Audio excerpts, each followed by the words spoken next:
Select Characters, where gaming meets analysis. Hello and welcome to the 23rd episode of the Select Characters podcast. I'm Sam Yates. I will, as always, be your ever so gracious host. Joining me at this fly fishing competition, Bassmasters 2015. Let's see. I have Enrique Cancel with the foul hook on the double taper. What's up, man? Not much, man. All those Cabela games are about to pay off. That's right. That's totally right. Let's see. And next to him, judging the current seam on the Freestone, Christopher Anderson. How are you, sir? I'm okay, yeah. Yeah. See, we're professional fly fishermen, as you can tell by the vocabulary. Not at all confused. It's a competition, right? Okay. All right. So, welcome aboard. Let's move on and let's talk about what we've been playing.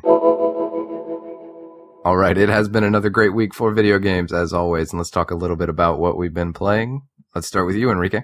I'm still pretty hard on Destiny. I'm surprised because I was kind of expecting to be bored by now or kind of get into that monotony you do when you play like those little MMO light style games, but it's remained surprisingly fresh. So I'm actually having a lot of fun going back to it every day. That's cool, man. Are you getting close to like the end of it?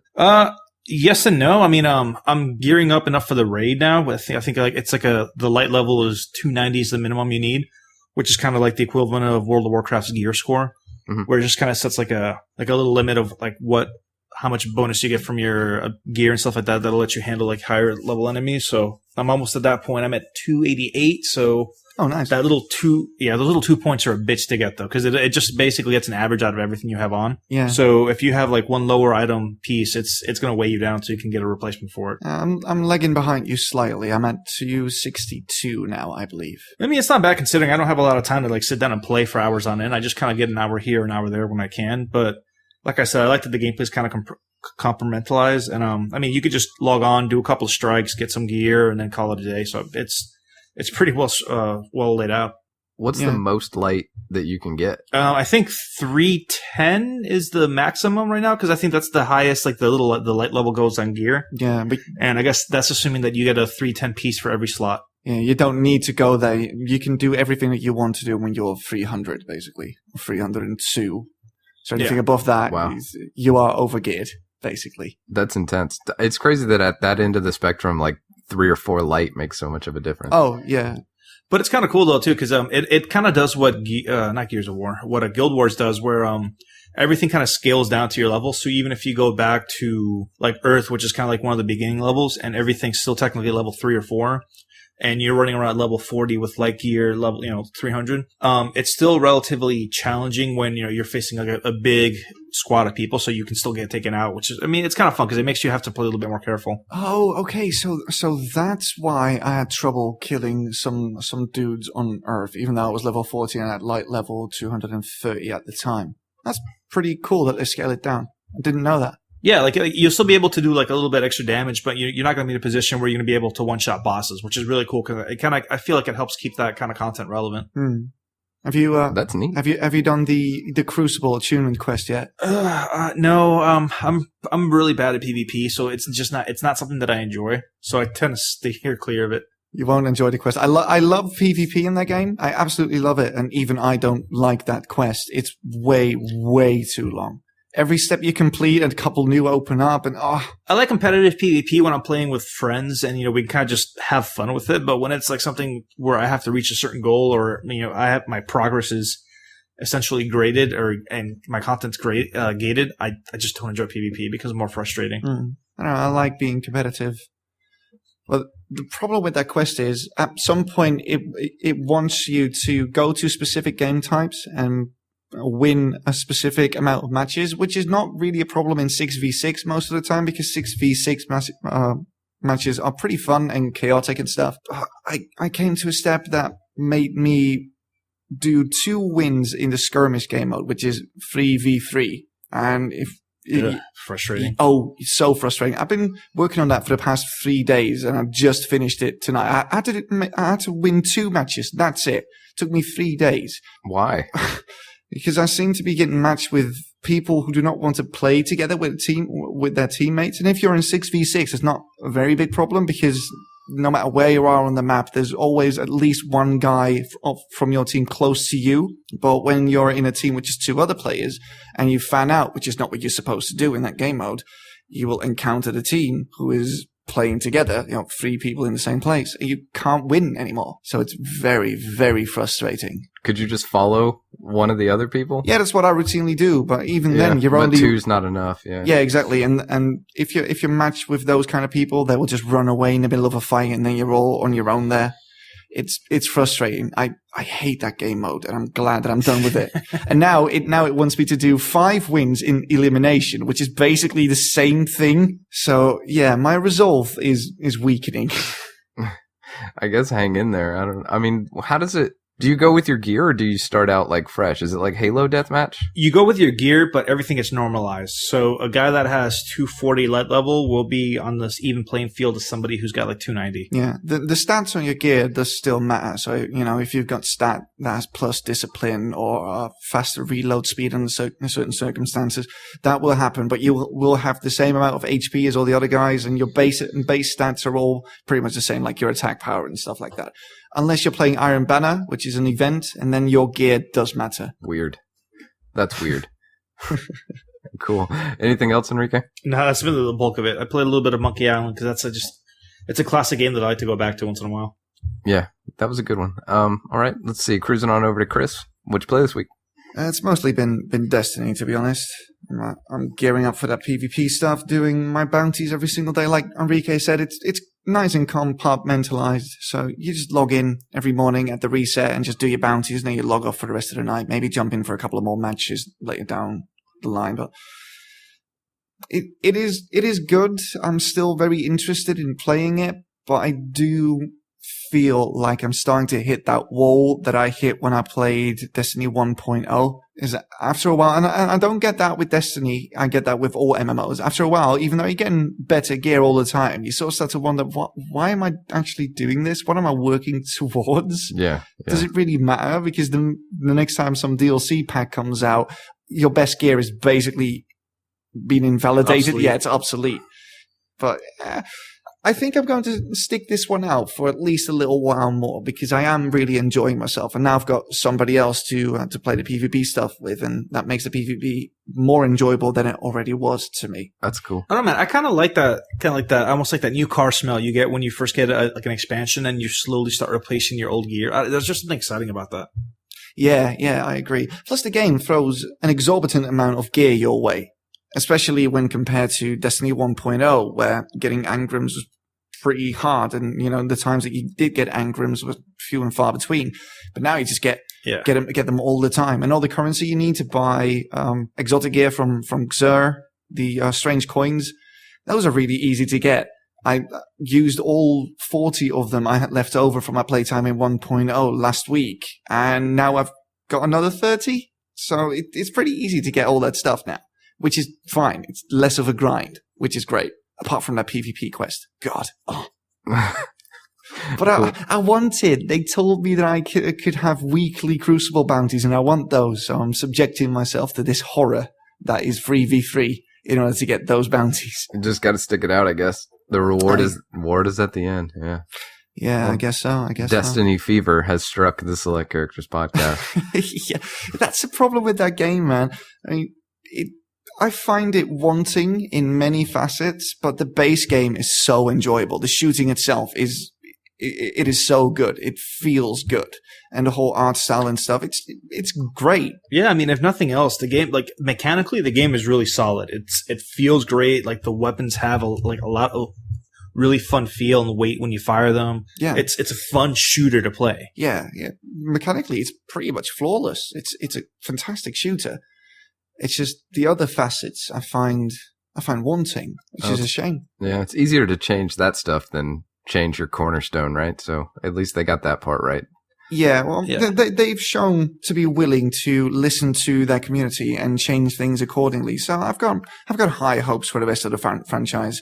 I mean, the game is in a way, way better state than it was at the start, and they are continuing to improve that thing on a nearly weekly basis now. So I'm looking forward to Destiny 2, like Destiny 2 proper. Maybe we'll get that real open world experience people thought they were buying into when they first announced Destiny. I'm looking forward to it. Cool. That sounds awesome, man. Anything else? I've been selected to partake, if you will, in the Need for Speed beta, the game that's out in basically 1 month. So if they're beta testing right now, it's a bit worrying. Even though they said it's just a server stress test, but I had about 2 hours of playtime with it, and I'm not allowed to talk about it because I'm under NDA. But I'll just give you my response to the beta, and it's, Yeah. That sucks because a month is not generally enough time to change something like that. Yeah. I will talk more openly about my experiences with the beta when the NDA gets lifted. Cool. Well, real quick, what system? PS4? Yeah, PS4. Yeah. Neat. As for myself, I played some Hand of Fate this week. Oh. I don't know if you guys have seen that You one. keep saying that. I keep thinking of Manos from Mystery Mystery Science Theater. Yeah, it's not Mono's Hands of Fate, although I should watch that movie again. That was a good one. Manos the game. Yeah. This one's kind of cool. It's like you sit at a table across from a dealer, and he deals out the cards that sort of essentially make a dungeon, and you move your little piece. Oh, I know which one this is. Yep, and all the cards are different encounters, and then when you actually have to fight combat, it's like Batman combat. Yeah. Mm-hmm. And that game's pretty cool. As you go through and you sort of move through the encounters, you get tokens, and then the token will normally unlock the card that's like the next part of that little quest line, and then that gets shuffled into your deck. So even if you can't sort of beat the whole thing, you're still making progress. And that game is really cool, actually. It's weird to see an RPG kind of boiled down that much to where it's just like cards laid out in a square and you walk through them. But it's actually a lot of fun. I enjoyed it a lot. I made it all the way through and beat it, but the dealer's really good. The voice acting on him is pretty cool, and just the sort of mystique about the whole thing, even though they're not necessarily telling you a story, it's just like the location is really cool. Yeah. Nice. So I like that one a lot. And that was pretty much it. I just really jammed on that game, and I guess pretty much wrapped it up this week.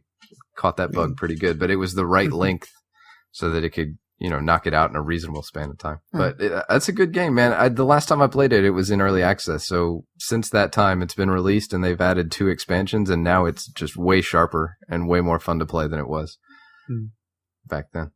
Sam. Yes. Did you get to play more Life is Strange?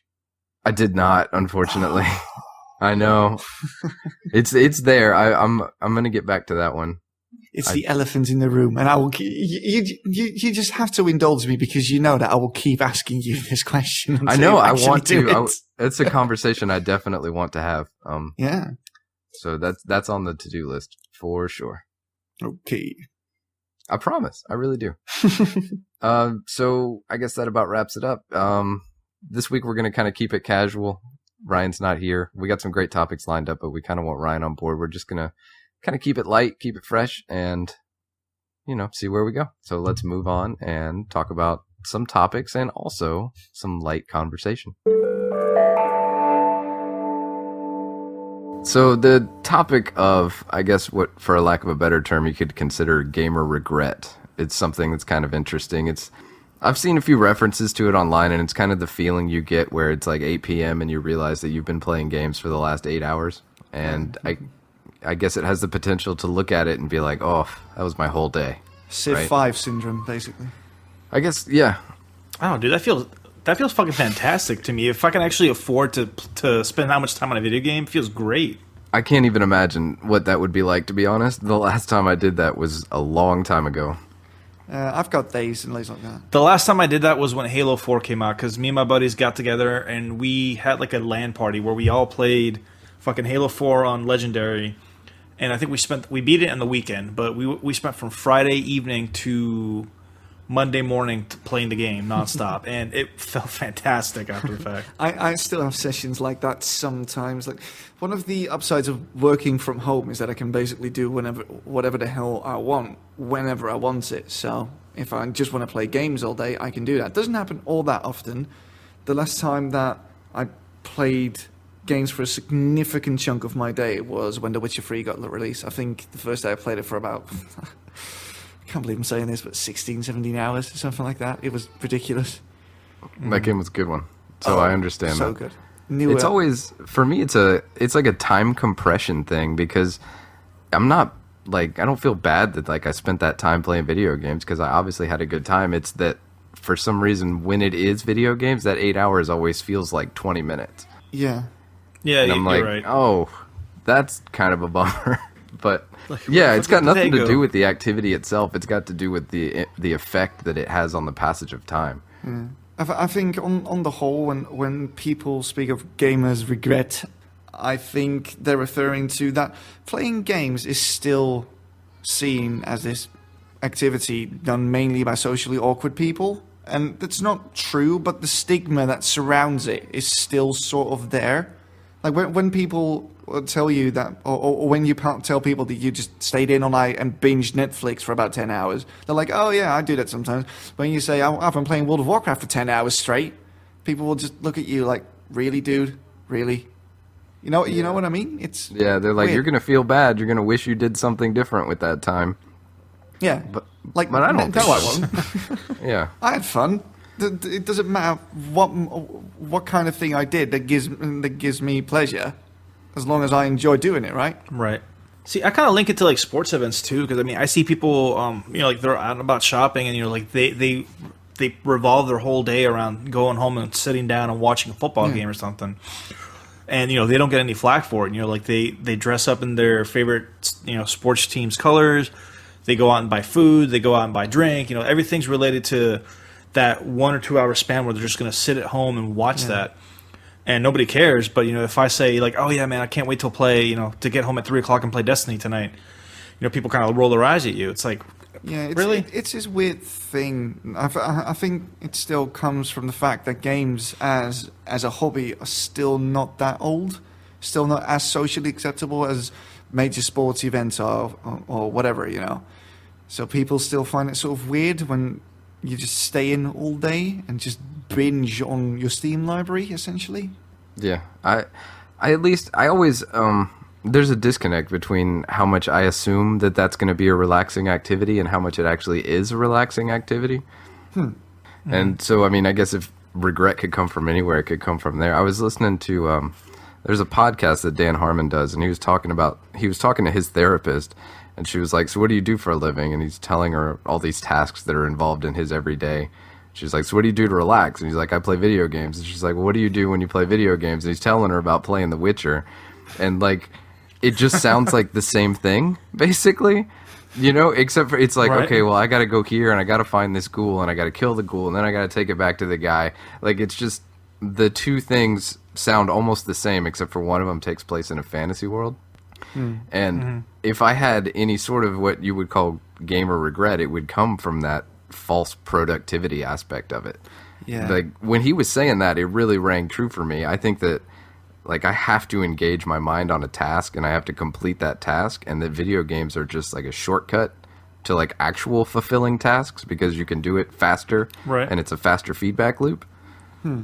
So if I have any regret, it comes from something about there. Something around in that region. When he was talking about that, I was like, oh shit, like that's pretty insightful actually. Yeah, I agree. I always feel like I'm sort of shrugging off my responsibilities in lieu of playing video games, even though. See, but I feel like that when I'm watching Netflix or something, so I don't think that's like completely insular to just video games. I think it's just, sometimes we just have those days where you want to postpone responsibilities, and video games happen to be one of the many things you can do instead. Although it is a de facto thing to do for me, and I think for the two of you as well. Yeah. I mean, I think it's, at least for me, it's because it's more fun and interactive, and like Sam said, there is that engaging. I mean, you're getting shit done. You're not getting anything done, but you're getting shit done. Exactly, like you're not physically doing anything, but it's the fact that you can sit down and like it does engage you on like some kind of mental level where you're still processing things, and it feels like you're doing a lot of work. So I think that's where like that perception of like that time compression comes in, where I can sit down and think like, what, I think I'm gonna, I'm just gonna play for like an hour, and before I know it, 4 hours go by. I'm like, what the fuck did I just do with my day? But you don't feel any better. I mean, well, I don't. Or worse. I mean, yeah, or worse. It's just like about the same. Like I didn't lose any stress by playing this video game, but I didn't gain any either. But it wasn't. I'm not like I'm nice and relaxed now. Like I'm ready to start the next day. Right. It depends. Just no change basically. It really depends on the kind of game that you're playing. I mean, I'm really into great stories and stuff, so the escapism thing is a big thing for me. when I get the feeling that I've escaped from my regular life and just pretended that I was some guy in some fantasy world killing zombies or something like that, I don't know, that sort of calms me down. You know, actually, Sam brings up a good point, because I think I'm the opposite, because I don't think I actually get that feeling of relaxation from playing video games. Like, I don't sit down and... Because for me, it's not a relaxing activity. It's a fun activity and it's a distracting activity, but I don't think I've ever had a situation where after I finish a game session, I'm like, yeah, I feel relaxed. That's why when I heard that, it was like a giant bell went off in my head, and I was like, whoa, okay.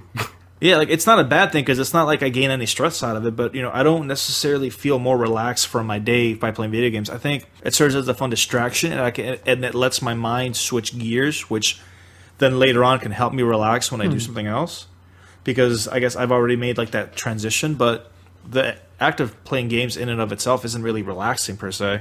Oh, I think that's quite interesting. I'm not like that at all. I find the act of playing video games very relaxing unless I'm playing PvP stuff. I mean... Unless you have to interact with other people, right?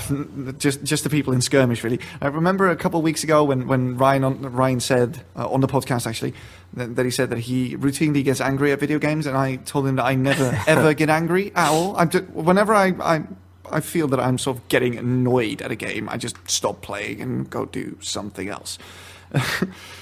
But PvP stuff, and especially the Destiny session I had today, I was getting really angry. And that's one of the few times that I can remember where I was not relaxed while playing a game. I was physically angry. And that's not very relaxing, is it? No, not at all. But even with all that stuff, I still don't think I would put regret or remorse in the picture. Like, I never look back on it and feel any remorse about it. That seems strange to me. I don't know. I always say I do in reference to the 100 days of playtime in World of Warcraft. Like, all that time I could have spent doing something productive, just lost because I was hunting for epics. I feel like that's the worst thing that they could have ever put into that game, and I agree with you. The carrot on the stick, it's like, yeah. Yeah, you see how, like, you should not be able to put in, and it should not tell you how many days or years or months. Right, like, /played, so you can see how much time it's you always invested. too much. Like, 100 days is a third of a year. I know. I can't remember what Vine was, but it was probably somewhere up. It was at least over 100, I guarantee you that. But that's too many days. Yeah. But I guess if you added it all up as an aggregate across like a total of a bunch of video games, it'd probably end up the same way. Still won't look good. Yeah. See, so there is an element of regret or even shame to that. That's true. Yeah. I don't know, but see, that's the thing though. Like that regret or shame isn't self-imposed. It only ever comes up when somebody else like brings it to light. I guess so.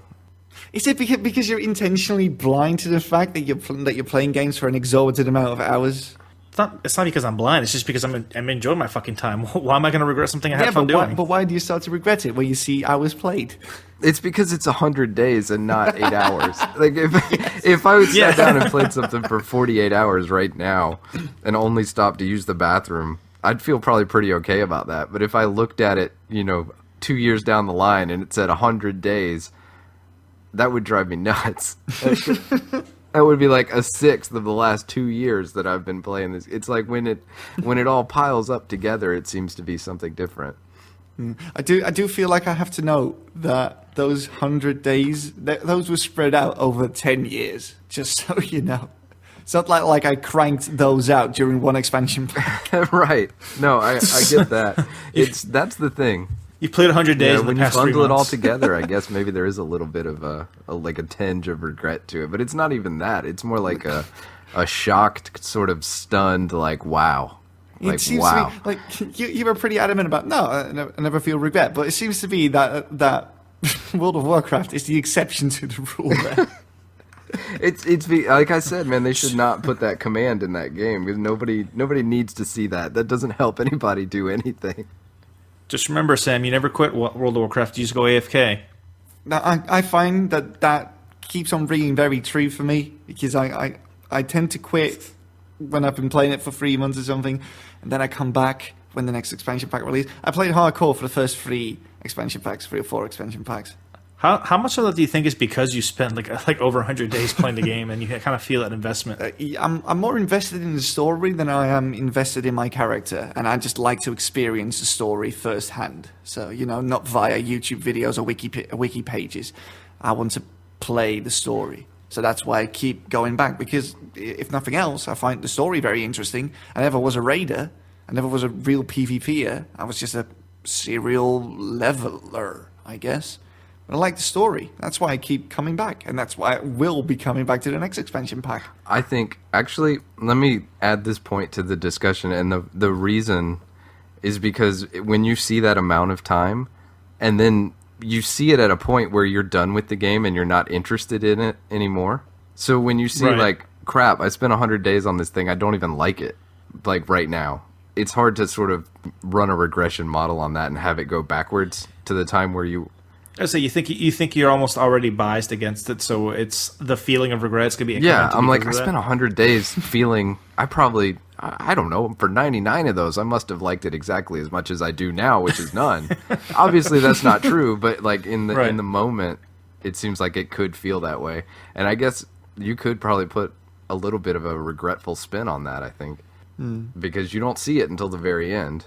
So I guess you have to kind of keep in mind the beginning where you were having a really good time and not think of it in terms of like when you're done with it. And also it's a strange mental thing to see you spent so much time on something that you don't want to spend any more time on. Right. Well, here, let's condense it a bit. Have you ever gotten to a point where like you've played just video games for like a day and at the end of it you feel like you wasted your day? Yeah. Yeah, I do. I think so, probably too. I think everybody has. Yeah, even though it doesn't really matter in the grand scheme of things, right? So okay, you just stayed in all day and you played video games. So what? But I think it's just that social thing. Like people sort of look down on people who are gaming enthusiasts. Well, see, and I guess that was my next question. Like, where does that? I think regret's too strong of a word, but I guess where does that valuation of your time come from? Like, do you feel bad that you quote unquote wasted your day because you think that's what other people would say about you, or do you just feel because there was stuff you needed to get done that you didn't? For me, it's just because you blink and then the day's gone.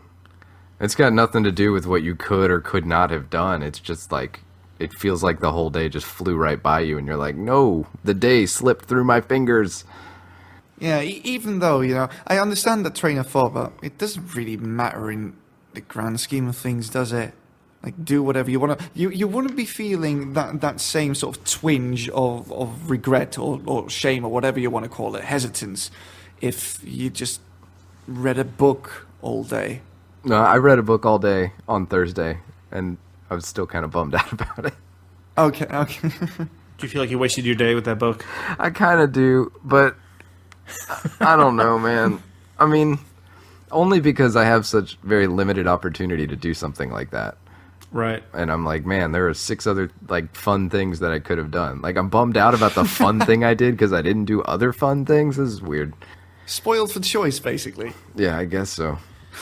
Maybe it's kind of like what Sam was saying, how like there's that, I guess, that perceived idea that you're actually accomplishing something in the game, but you're really not in the, I guess, in the physical, tangible world. Like, there's no tangible reward you can get out of it to say, yeah, I did this today. So then maybe that's where like that kind of disconnect comes from, that when you finish, who cares if you leveled up to the max level or if you beat like those 2 really strong bosses in The Witcher, you don't really have anything tangible to show for it. So when you turn the game off, it's kind of like the gratification you have from that is gone the second you hit the power switch. Doesn't need to be so, though. I mean, as long as you feel like you've accomplished the thing that you wanted to do, and if that thing just happened to be in a game, then more power to you. I mean, you'd think that if you have responsibilities that have to be high on your priority list, you will not shrug those things off just so you can play video games all day. I know it happens, and it happened to me before, but on the whole, you should know how to prioritize stuff. So if you're playing video games for an entire day, you probably could just play video games for the entire day without a problem. Yeah, I think I don't think that the regret has anything to do with dodging priorities. I mean, maybe for some people it does. It just seems like there's a few other intangible factors going on. Apathy, for one. Yeah, that's probably true. No, I mean, I think for me, it has to do with like that tangibility of it. Because I think once you turn the game off, I feels like I have nothing to show for my quote unquote accomplishment. So even if I did beat that boss in The Witcher, or if I did get that really cool exotic engram drop that I wanted for Destiny, once I turn that off, it's not like I can hold it in my hand and show like, oh, I accomplished this today. Whereas if let's say you decide to go out to like the Ren Fair for the weekend, then you come back with some cool swag. At least you have like that tangible monument saying, hey, this is what I did today. Screenshot your achievements, print it out, hang it on your wall. That's not the worst idea, but it's also because like you're inherently going to move on to the next game at some point. Yeah. And then 3 games after that, you look back on like some of your accomplishments, and the really big ones will still hold. Like some of the stuff you'll still feel awesome about, like the first time you beat NetHack, right? That's a really good one. But generally, a lot of the smaller accomplishments you're just going to totally forget about. And you just remember maybe like the overall experience of the game, but not, you won't feel awesome about your accomplishments within it. No regrets. Yeah. Really? Not even one? Not even a letter? I do regret some of the things I had to do for the epics in World of Warcraft. It took way too long. Some regret. Healthy regret.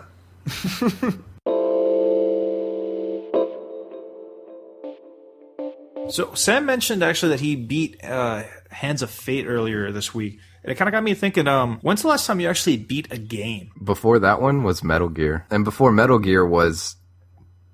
I have no idea. Yeah, you brought up The Witcher when Chris was talking about it, but you said you put The Witcher down, actually haven't touched it since then, right? Yep, didn't finish The Witcher. I feel like that's more the norm now with a lot of games, rather than back in the day when you used to like just play a game to completion and finished it. Really? For me, it is. I don't know, because I was looking through my backlog of like my library of games, and I actually started replaying Wolf Among Us because I never got around to finishing the game. I just stopped at some arbitrary point and I put it down. I don't know. Like, even looking through my Steam library, there's actually very few games that I've played to completion, and I don't know what it is.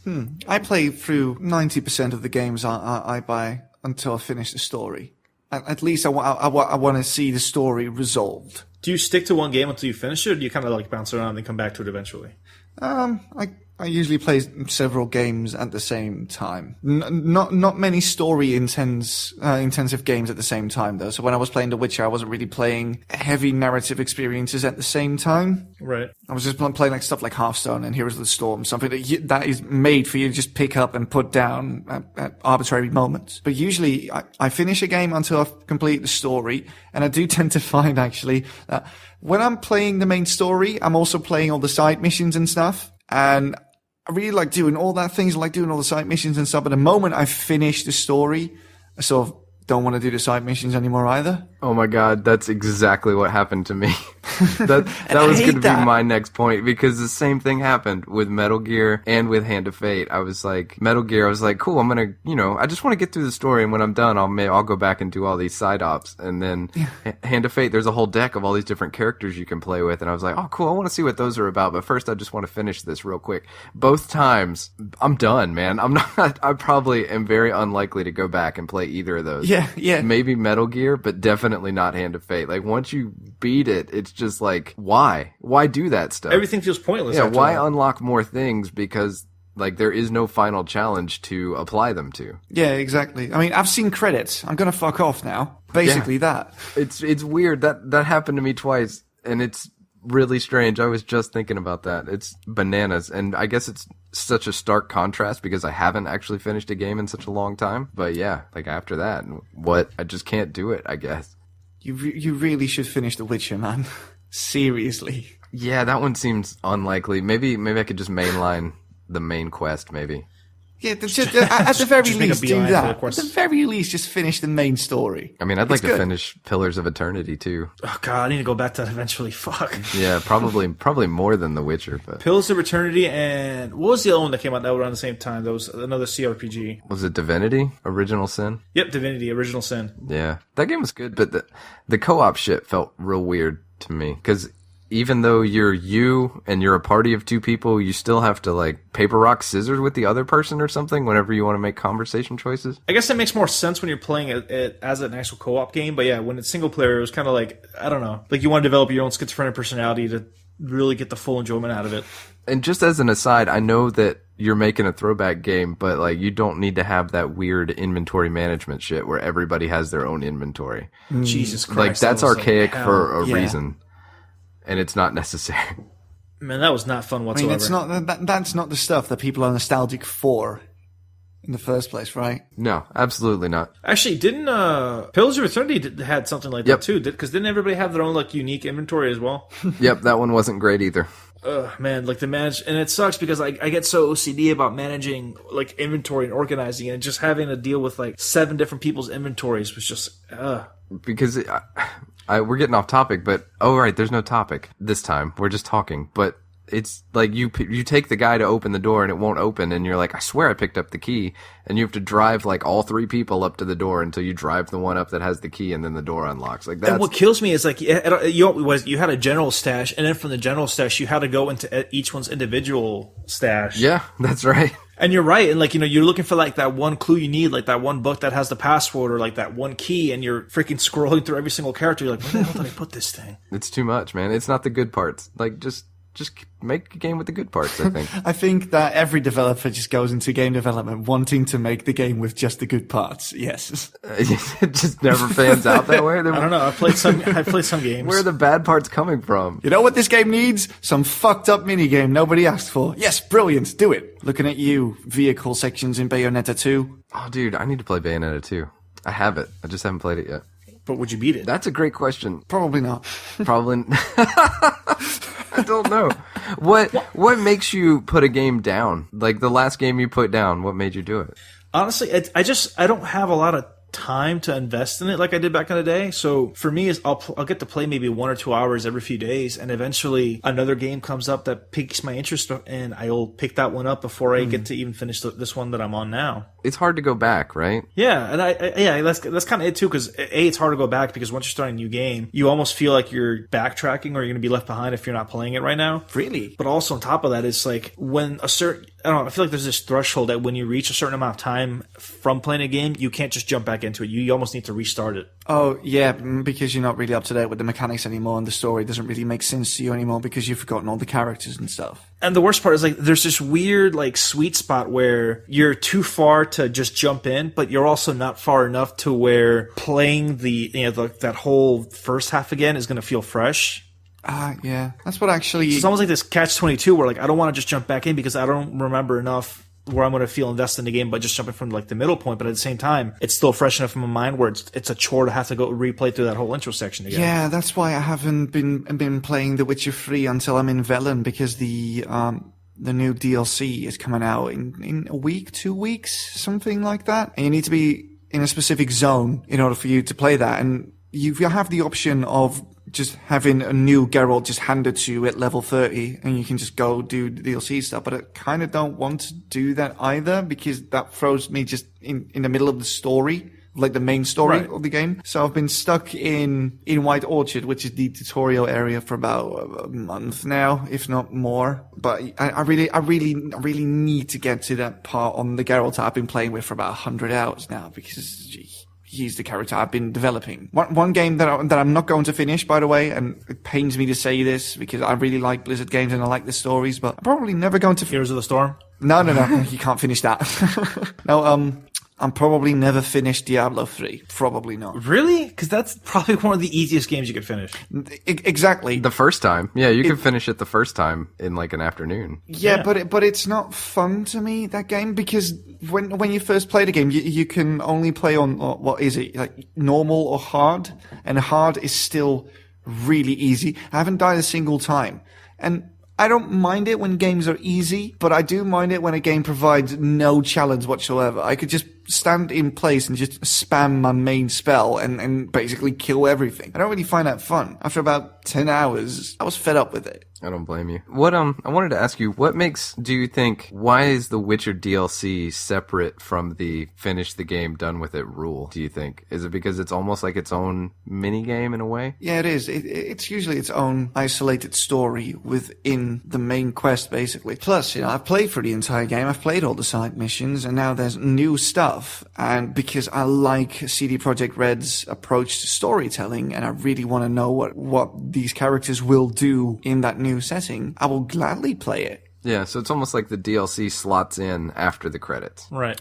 Well, In a way. I mean, not like that's what they're doing, but I mean, like, mentally, that means that you didn't finish the game because there's still a little more game to finish. yeah, Mass Effect was really good at doing that because all the DLC packs came out way after the game got released, and so you have this awkward thing that games like that often do: is you beat the game, and then and after you've seen the credits roll, it puts you back in a state slightly before you beat the main boss. Mm-hmm. So then all the DLC stuff is open to you when it gets released, and it creates that. I guess that's what they call ludonarrative dissonance. I hope I'm using that term right. If not, I'm terribly sorry. But you finished the story, you know how everything is going to end. Yet there is new content that takes place before the end boss, and so you still have to pretend that you've not finished the game while you're playing the new DLC. See, that bothers me. I like the way Fable did it with like the original Fable because I forget, I don't even remember what the DLC was called, but I remember it took place. Lost Chapters, right? Is that what it was? Because I thought Lost Chapters was the game they released that had some extra side missions. Didn't that have the DLC with it? Wasn't it just the base game plus the DLC? No, I think you're right. But one thing that I liked about that is like the DLC started the second you beat the game, which that was actually really cool because it works as like a really smooth transition between that, like the ending of the game and a new chapter, and it avoids that kind of like fatigue you get from beating the game and then having to ignore the ending in order to play, something that happens in the timeline beforehand. So I mean, I really like the way it did it. Yeah, I'd like DLC stuff like that to not play into the main game at all. Like Skyrim? Yeah, I guess so. I don't like Skyrim, but I do like that approach to DLC, yeah. I'm with you. Like, have it be its own isolated little thing. It doesn't need to reference the main story. Yeah, if you put in DLC and it's going to show up like a third of the way through the main quest, there's no way I'm ever seeing that. Really? Yeah, that's what's going to happen with the Witcher 3 stuff. But I'm still going to play that because it seems like it does play into some events in the main story.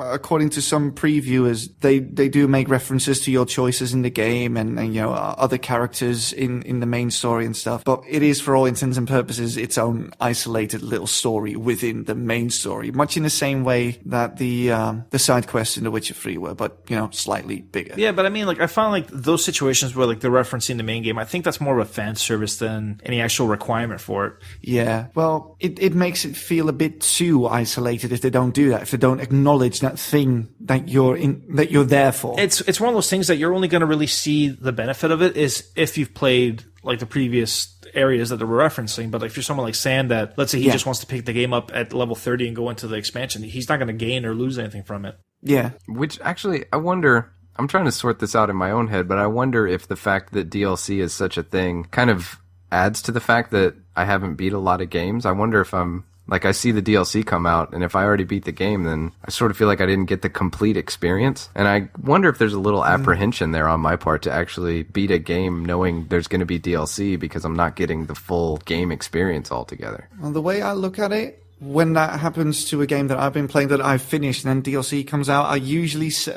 buy the DLC, but I save the DLC for the next time I want to replay the entire game. But that of course means nothing to you because you don't usually replay games, do you? Yeah, I really don't. Well, I guess those games that you have beaten, is there like some common underlying theme between all of them that the reason that you beat them, or are they just like random isolated incidences? Yeah, that's a good question. I would imagine it's got something to do with the fact that they stay interesting. Yeah, because I know, like, for me, thinking back on the games that I have beaten, very few of them are story-driven. A lot more of them are just more mechanics. XCOM was one of the games that, I actually constantly replay that game because I really enjoy the turn-based mechanics. Banner Saga was the same way. I just like the fights of them. I'm playing through... It's another roguelike, which I can't remember the name right now, but it's a lot of those games, like, their story almost takes like a backseat, and the main focus of the game is just the combat system. So at least for me, that really helps like kind of pull me towards the end, because I guess the story just kind of comes secondary, and I'm mainly just there along for the ride. Yeah, I could see that. I finished Dark Souls, so that's like, you could put that on the list of games I finished. But then again, I also finished Fallout, but it was a struggle. To get through the end of that one. And Fallout is one of those games that you if you put it down, chances are you're not going to pick it back up for a while, because like you said, everything just feels so disjointed almost in terms of like mechanics. Like you get into a couple of firefights, but other than that, it's a lot of wandering and a lot of blank space between those mechanics. So you're kind of almost, like you said, trudging along. Which, to be fair, is my opinion of the entire Fallout and by extension, Elder Scrolls franchise. It's just a lot of drudging around. Well, what I'm trying to say is here, I don't like Bethesda. I agree with that. I agree with that. Yeah, I do too. I think that Fallout just happened to get lucky with me where the point I got bored, I could see the finish line. So I was like, all right. So you kind of just dragged on? Yeah, like, let's just push through. Like, we're it. almost at the end of this thing.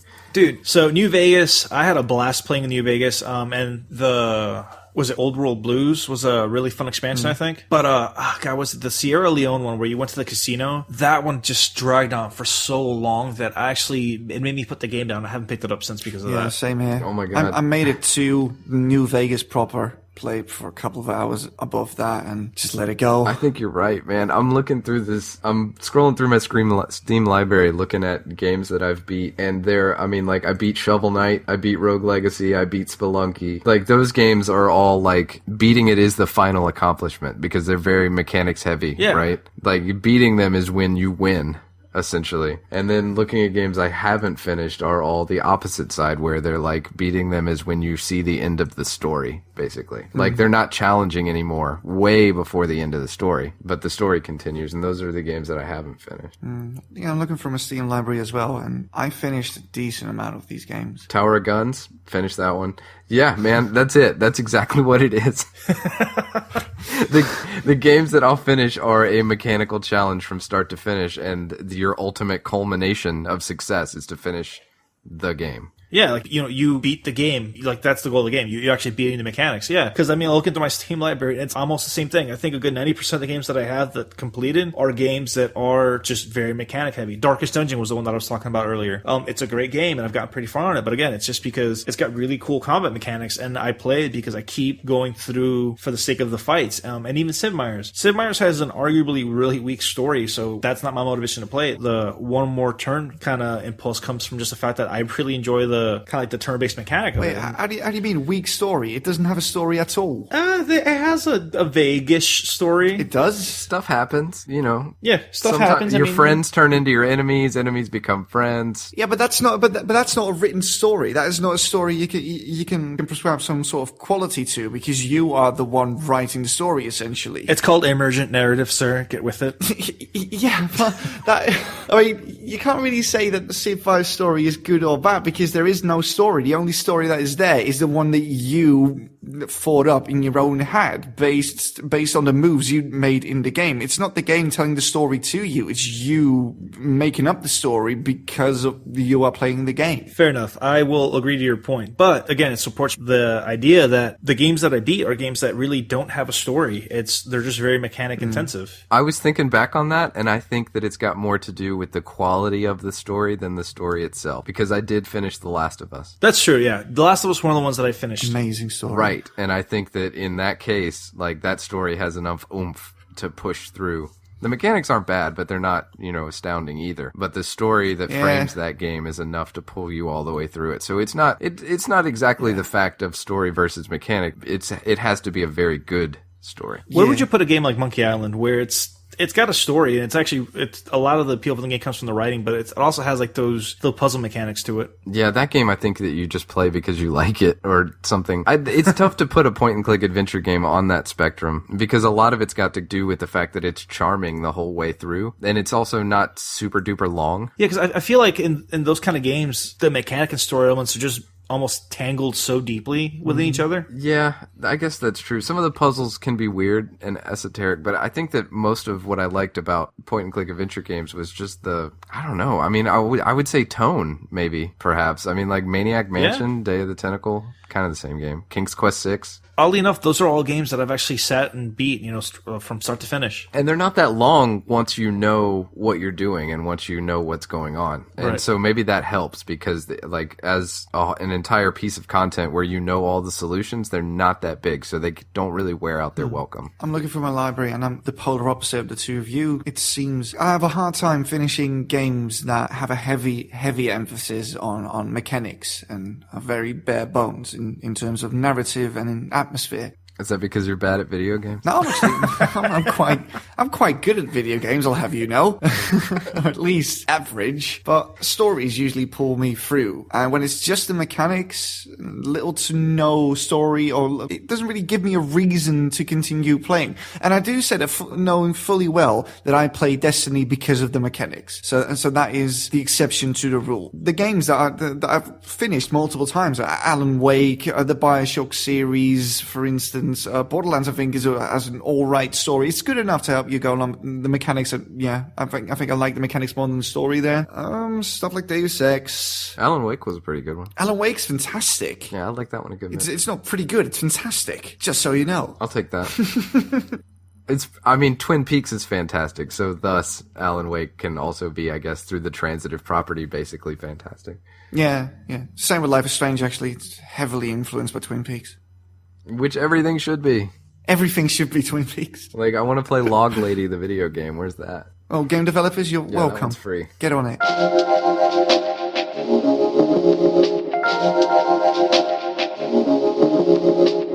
And as the last thing before we wrap up today's episode, this casual episode, I'd like to know what you guys are looking forward to in the coming months, because we've all seen E3.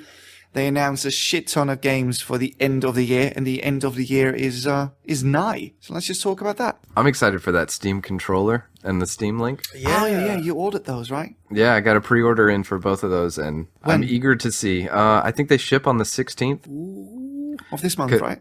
Yeah, because that Steam Link could be a real game changer for me. Because right now I just have a laptop in the living room under the TV, and I would love to be able to get that thing out and just have a little dongle. Yeah. I'm trepidatious, because it doesn't seem like it could work that well, but I mean, they wouldn't sell it if it didn't, so we'll see. And Valve has always been pretty good for that sort of thing. They don't usually release something until it works, right? I mean, in general, yeah, but hardware is like a new frontier. Which means it's especially important for them to not screw this up. I hope so. And I also have high hopes for that controller. That seems like a lot of fun. Yeah, see, I know what I just said, but I still find it sort of hard to believe that it's going to work. I want it to work, but they basically came out and said, like, you can play mouse and keyboard games, like games you really need your mouse and keyboard for, with the controller, with minimum effort. Yeah, that was the original idea. That's what they said. So is that not really the aim anymore? Did they go back on their word on that? I don't think so. Well, I know they've had a couple of different iterations of it, because didn't they change out the trackpad feature for it? I want to say that right now it's just 2 trackpads. I think there's some buttons on there too around the periphery. Okay. But the main place, like where your sticks would be if you were holding an Xbox controller, I think are 2 trackpads. But I hope it's great. Steam Link especially. I'm really looking forward to hearing your thoughts on that, because I've been on the fence and it seems like something I want. So I'm just waiting for you to test it out for me, so I don't have to. Yeah, I really like to play in the living room, on the TV with a controller, and to be able to drop a dongle and also a laptop and just have everything roll together would be great.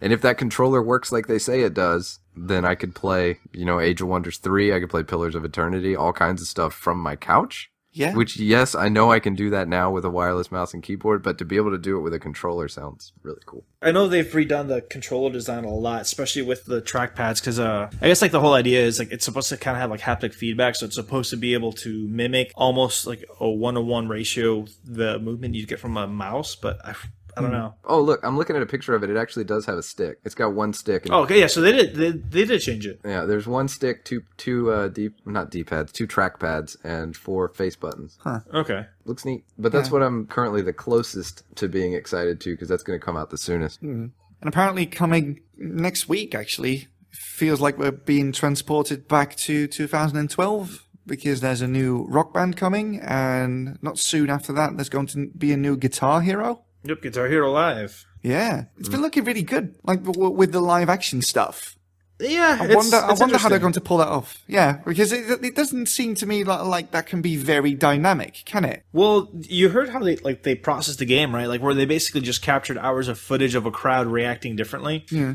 where you'd have them like, okay, like pretend someone, did a sick riff. Pretend they're failing, pretend they're booing. And I guess like the crowd they recorded like thousands upon thousands of frames of the crowd reacting in these different ways. And it's supposed to have like real-time feedback. So like if you're performing poorly on a song, the crowd's attitude is going to change towards you. See, I really want that to succeed because that sounds awesome. I know, but I don't know, man. Like, do you think maybe the Rock Band and Guitar Hero games are just kind of like done? Yes. I don't know. Like, apparently there's a market for it now. I don't know. I think we went through the fad and they milked that cash cow to the point where it had nothing but like powder coming out of its udders. Well, apparently people were asking for it. Yeah, they've stopped long enough to be able to do it again. I mean, there's been enough of a lull that people are ready again, but I'm not. Yeah, but plus, I never was in the beginning, so don't take my opinion. People who are going to buy Rock Band, they can play all the DLC from all the older Rock Bands on the new one, which I think is pretty cool. That's something that the developer didn't need to do, yet did anyway, and I think that's pretty cool. Yeah, that is generous. That's true. Tell you what, though, Life is Strange is coming out at the end of the month. It's finally finished then. Finally. Yes. It's been a long time coming. Now, people who listen to this show often, they know that I literally can't shut up about that game, and I've got a feeling that it's only going to get worse once that gets released. I mean, I look forward to actually playing it now that it's going to have a full release. Oh, man, it's so good. My goal is to finish what's out now, like way before that, and then sort of have that speculation talk with you. Yeah, I think we need to jam on that. I think that'd be good. Prison Architect's coming out this week. Yeah, Yes. I'm excited. Actually, it should be already out, isn't it? Or is that next week? The 6th, I think. I want to say it's the 6th. Yeah, it's the 6th. I'm actually excited for that just because of the way that the production history's been going, because they've been steadily adding more and more things to the game, which is great. But normally, like, when you play an early access game like that, when it officially releases, it almost feels like you have nothing to look forward to if you already bought it in because you've been there the whole time. But they're saving that last major patch for the release, which is the one that adds the escape mode, where I guess the actual story of the game is your character trying to escape a prison. And the cool part is you're actually escaping prisons that other players have built, which is like the really fun part. Yeah, that's awesome. I respect the developer because of the enormous amount of content that game already has. I mean, it was already content rich about a year ago, yet they kept on adding stuff. It's awesome. Yeah, it's one of the ones I knew I was going to like, so I haven't touched it yet. Yeah. I felt the same way about Kerbal Space Program. I was like, I know I'm going to like that game. See, I really need to get that game because I've heard nothing but good things on it. I'm not smart enough for that game, I get the feeling. I don't know if I am yet because I haven't got to it, but I really intend to. I think I'm going to make a goal for myself and pick it up during this winter's, like, Steam's Christmas sale. Yeah, it'd be a good one for that. The interfacing with the early access stuff is, like, difficult. Like, trying to come to terms with a way that I want to support this game, but I don't want to play it yet because if I play it and I'm done with it, like, the odds of me going back after you release it are really small. So there's, like, a lot of, like, holding myself back on some of that stuff. Yeah, plus, if it's a very bad early access program thing, then you won't really want to come back anyway because of the negative experiences that you had during development. And even though you know that you are basically buying in to play the technical alpha, once you're sick of it, you are sick of it, regardless of the state of the game. That's true. So it's tricky, but I would say that Prison Architect is easily an early access success story. So I'm excited to get into that one. So I want to hear your predictions on this one. Assassin's Creed Syndicate. Oh man, like how well it'll sell, how good a game it'll be. Let's not talk about the numbers. It's a bit boring, isn't it? Because we know it's going to sell millions because the game has been doing that for years now. But do you think that they've been shaping up after Unity? It seems like they should be, right? You think so? But this is Ubisoft we're talking about, right? I feel like the last few games they've kind of I felt like they've cashed in on the name and haven't polished it as much as they needed to. Yeah, I can't disagree with that one. Because between Unity and even to a lesser degree Watch Dogs, which I know it's not an Assassin's Creed game, but it's still like a similar style game. I think that they're hyping these games up a lot, and they're kind of running a really tight deadline. And instead of postponing the game to kind of fix it, they just say, "Screw it, we'll patch it later, throw it out now." Depends on how much slack they have in their sort of release schedule because Well, it doesn't seem like they have a lot because, like, I mean, that's been a huge issue with Unity and Watch Dogs when they came out. And the Watch Dogs had a crap ton of delays with it to begin with. right. So they have like a certain number of games, whatever it is, that they can release, and if they don't hit, then it's not a big deal because they need like one hit to pay for 3 flops. But I don't know where they are in that ratio. I think the last major hit that I mean, from my personal opinion, was probably Black Flag, which is like a huge hit because it was a smooth launch and the gameplay itself was actually really refreshing. Yeah, so eventually they're going to need to nail one. I don't know if it's this one or the next one or the next one, but one of the Assassin's Creed games is going to be amazing. I just don't know if it's this one. I really hope that this is the one. It seems like they're more focused because there's no co-op in it. There's no multiplayer. It's just the single player thing that they had to worry about now. And I'm very interested in the setting. Personally, it's been a setting that I've been wanting to play since the first game came out because it seemed like such a perfect fit, right? And it's the second release on the new consoles too, right? Yeah. But previews have been coming in, and I think it was a Video Gamer that did a preview, and the guy who previewed the game, he said it has the same technical issues as as Unity. This one is going to be a straight current gen release, right? It's not going to be dual gen. Yeah. But Unity wasn't dual gen. Unity was just current gen stuff. They didn't do anything on the 360 and the PlayStation 3. That was Assassin's Creed Rogue, which was built on the same engine that Black Flag was built on. Gotcha. Okay. I'm looking forward to it, but DLC practices, like, I really want to like Ubisoft because I like all their IP. I really do. But it's just the way they approach, especially the pre-order stuff. Like, what's one of the first things you think about when you think Victorian London? It's Jack the Ripper, isn't it? Or Big Ben. Right. Or orphanages. Tea time. Basically, Jack the Ripper is in the season pass, and why? Just put that in your base game. Because it's one of those things that are iconic for that time period. Probably because it's iconic, so they know it's something people will be willing to pay for. That's probably true. I mean, as cynical as it is, that's probably true.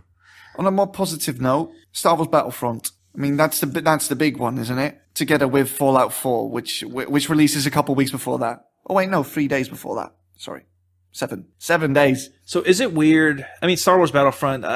I'm going to pick it up because I have a lot of friends that are really big Star Wars fans, and we did play Battlefront a lot back in the day just because it was a fun multiplayer game. So that's my motivation, but I don't consider it like the end all be all that a lot of people are saying. Yeah, because it's not a sequel to Rebel Commando.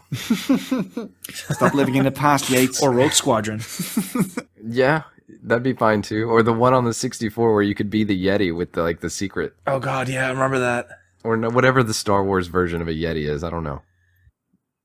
I'll put a crack team on it. Yeah. It's the Wampa. Is it? Okay. So am I weird because I want to buy StarCraft 2 Legacy of the Void just because I like the campaign? Go for it. I have no intention of ever engaging in the multiplayer aspect of it. I really just want to play the story. Do it. Yeah, I don't think that's fine. weird. I never played the multiplayer. I just played the single player, and I thought the single player was really good. The story was great. I know, it's weird. It's like, because StarCraft is one of those games where, like, the majority of the people I suspect are buying it because they want, just the multiplayer and, like, they want the units and stuff. But for me, it's honestly, I just want the story aspect of it. Yeah, I agree. Which, honestly, it makes me wonder, like, because so many people are playing it just from a story standpoint, from a multiplayer standpoint, do you think Blizzard could have tackled that differently? Like, maybe instead of releasing an expansion with new units and stuff like that, they could have just patched in the units for free and then just sold the base story game as like a cheaper standalone. Yeah, but this way they get more money from more people. They get money from the people who like the story, and they get money from the people who just want to play the multiplayer because of the new units. Who's being cynical now? But it is a valid business decision, is it not? Yeah. I don't know, like, there's a couple of, like, AAA titles I'm looking forward to, because, like, there's Fallout 4, and, like, I like that series because it's one of those just fun games to explore. Yeah. I like that post-apocalyptic game. It never grabbed me. I'm kind of sad that XCOM 2 got pushed back, because that was, like, the one that I was really looking forward to in November. But it seems like Firaxis is, like, really gung-ho about making this, like, the best PC game they can, so I'm okay with that. Yeah, I'm also totally cool with that. I'm looking forward to Fallout 4 as well, and I'm saying that as a person who didn't like Fallout New Vegas, who didn't like Fallout 3, and who has never played the first 2 Fallout games. But so what changed it? The way it looks, the animations look better now. Everything is fully voiced. Even your main character is fully voiced, and it just seems like a more interesting open world this time around based on what I've seen. It's not just an arid wasteland. There seems to be an actual civilization there. Okay. That instantly makes me more excited for this. Plus the whole base building minigame thing, that seems like something you can pump an enormous amount of hours into and it'll still be fun. I quite like that. I think it'll be like the other Fallouts where it's fun until you're overpowered and then it sucks. Yeah, I've never gotten to that point, so I don't know what it feels like. So I'd like to experience that for myself.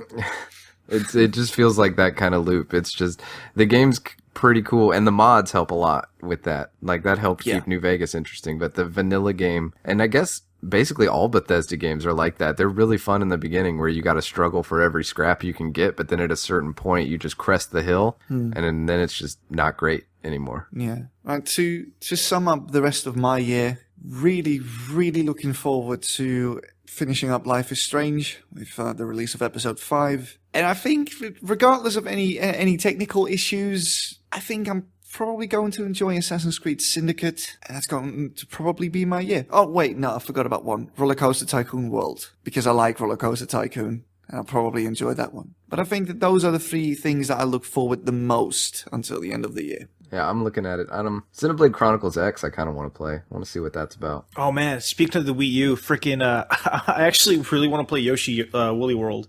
Yeah, it looks adorable. Dude, I love those little simple platformers, and I actually really like the idea that I guess you can adjust the difficulty in the game. Right, that's right, because they were able to make the game as difficult as they wanted to by sectioning stuff away in like a less difficult mode, right? Yeah.